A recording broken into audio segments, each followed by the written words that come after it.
Howdy champs, my name is Mohit and people. Today in this tutorial I'm going to talk about attribute selectors. How attributes can be used inside selectors. Notice that I'm using HTML5 doc type. Let's begin. I have decided that I'll be using two images for an example. Notice that I'm in the assets tab people, and I'm going to pull out the two images in question and push them inside the body tags.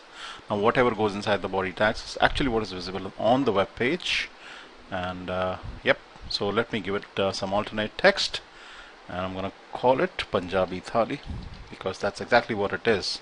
It's an Indian recipe, right? And let's say okay, and let's refresh, and you can see the image pop up out here in the design view. Right, next let me just press enter and insert the other image, Gujarati Thali, and push it out here. Just drag and drop from the assets panel, if you notice people, and the alternate text Gujarati Thali. I may have spelled Gujarati wrongly. I might have. And let's say okay. Gujarati, yes, exactly. I need to put a A after the J out here. Now that makes more sense. Alright. Before we do anything else, let's save the document up and let's preview it up in Google Chrome. Okay, so side by side we have two mouth-watering dishes. One is a Gujarati Thali, the other one on the left hand side is the Punjabi Thali. Right. I'm going to use attribute selectors, and hence we'll see how attributes can be used inside selectors. We'll be creating compound rules. Okay. So if tags and classes and IDs and inline styles are one way of targeting your elements, we'll be targeting the image elements using attributes. First, let's understand what attributes really mean. Now the image tag that we have out here, let me switch back to the code view for some time. The image tag that we have out here has the src attribute, the width attribute, the height attribute, and the alternate text attribute, alt attribute, and I have a value which is space separated. Similarly, for the second image, src, width, and height are attributes, but we also have the alternate text attribute, which is actually good for the SEO purpose. And we have a space separated value out here. I'm going to make use of the alternate text alt to create my rules.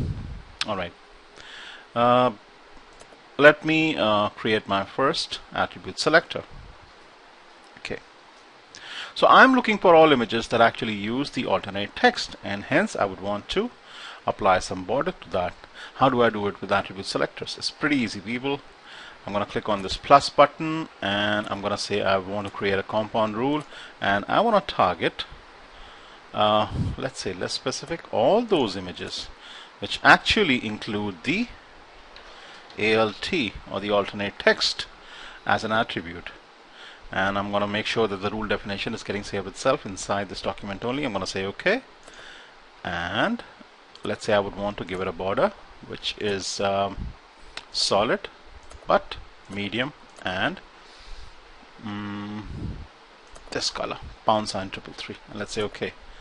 And since both the images in question out here use the alternate text here and here, use the attribute alternate alt, both of them should get the border medium solid #333. Let's test the truth out.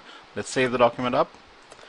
Let's bring up the browser, let's refresh, and quite clearly both the images, since they use the alternate text attribute, got the border. Alright, let's minimize and let's make some change to the rule. Now I'm going to say okay, I'm looking for all images that although use alternate text have a value equal to, and in quotation marks I'm going to say Gujarati Thali.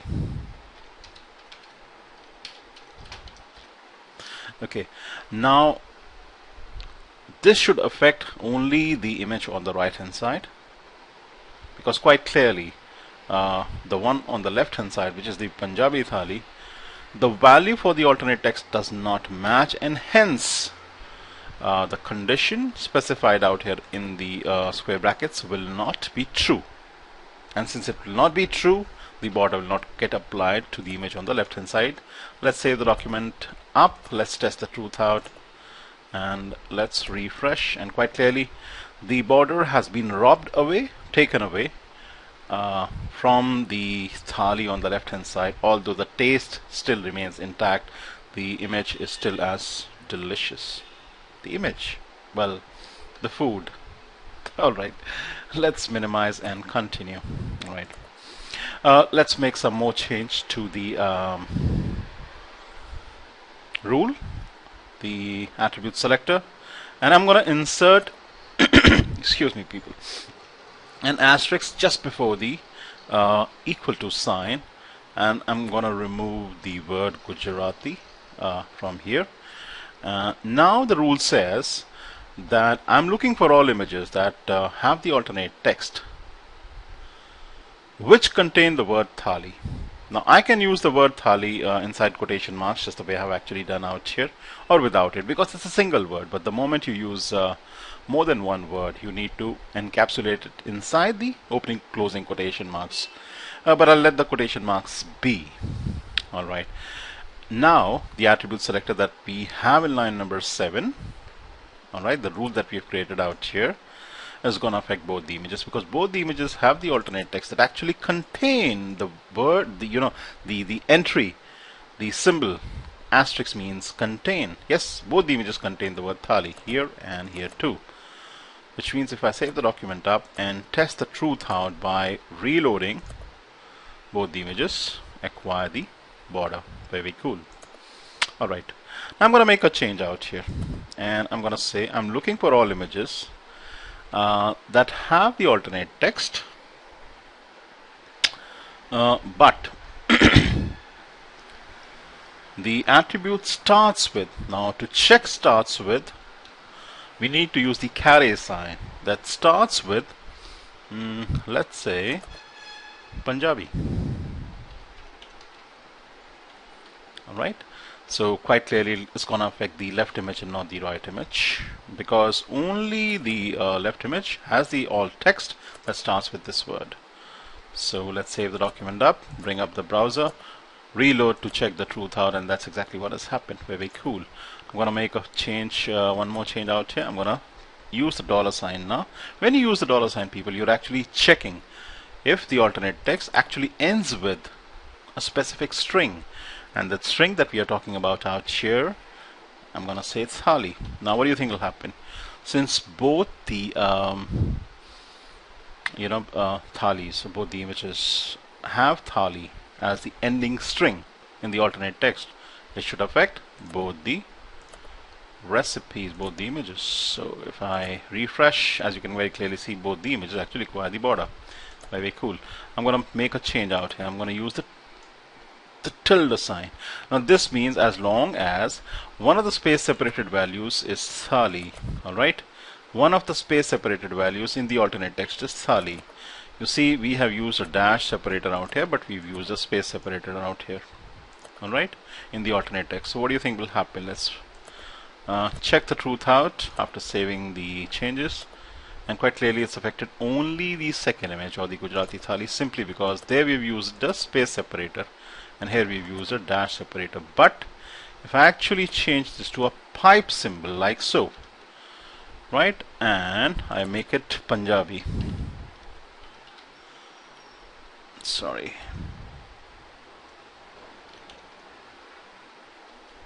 right, now what do you think will happen? Now we are looking for all images that have alternate text that have a space, a dash separator, but one that starts with Punjabi. Now this rule means that you should have a dash separator and also a value that starts with Punjabi. Not only should you have a value Punjabi inside, it should also be the starting string. It should start with that string, and it should be a dash separator as we have out here. It's not, the starting string is Punjabi and it's also dash separated. So in which case the image on the left will be affected. Let's check the truth out. Let's save the document up. Bring up the browser, let's refresh, and quite clearly the border shifts from the image on the right to the image on the left. Very good. Let's go back to the document. Alright, so we have seen the space separators, the dash separators, the checking for attributes, checking for attribute values, checking if the attribute starts with a specific value, ends with a specific value, or contains a specific value. Now let's talk about multiple attribute matches. Let's see what that actually means. I'm going to look for all images that not only use the alternate text but also use the SRC. What do you think will happen? Since both the images not only use the alternate text but also use the SRC text attribute, I'm sorry. So you see a SRC here and here. Since the SRC is a common attribute, and alternate text, yes, both of them actually use the alternate text too. So both of them should acquire the border. So we are checking for multiple matches, people. Let's refresh. Why? Let me just check. Let me save the document up and bring the browser up. Let's refresh. None of them actually acquired the border. Give me a minute to pause the video and think why did this happen. Okay, people, I've solved the issue. We simply need not have a space between the alternate and the SRC. There was an extra space like this, and that extra space was creating the problem. Let me show that to you again. If I refresh, you see the borders disappear. We cannot have a space between the ALT and SRC attribute. Now things will be all good. So just a mild hiccup, people. And let's refresh, and you can see the borders have actually appeared back. Since both the images also have the width and the height attribute, if I just replace this with width, WIDTH, and this with height, HEIGHT, will still hold good. Let me save the document up, bring up the browser, let's refresh, and you can see the border still intact. But if I go to the first image and insert the titled attribute, and let's say wow, or whatever. Alright, I'm not discriminating between the Punjabi and the Gujarati thali. It's just an example, people. Let me save the document up. And now, since the first image also has the title attribute, let's check for 3 matches now. And I'm gonna say contains the title too, making sure that I don't insert the extra space this time between height and title attributes. Alright, obviously only the first image has all the 3 attributes, not the second one. So let's save the document up, let's check the truth out and refresh. Quite clearly the Gujarati thali has been dropped off the border, but the first one hasn't. Alright, people, I think that makes things very clear how we can actually use attributes and attribute selectors to work in our favor, right? So if there are scores of elements or scores of images, scores of any element, we can decide, okay, we can filter out only these elements should get certain properties and the rest shouldn't. So we can use attribute selectors out there, people. Let me tell you about the browser compatibilities. All the modern browsers actually support are compatible with the attribute selectors, support the attribute selectors very well, except IE. Again, IE. The support is from 7 and up. That's very good. And you don't have any support in IE6, but that's okay. How many people do actually use IE6 these days? Barely 2%, I suppose. Alright, people, so I hope you like this information, enjoyed this tutorial. I hope you'll comment, you'll sub, and you'll also keep coming back for more and more tutorials from me. You have a good day. Bye bye. Peace.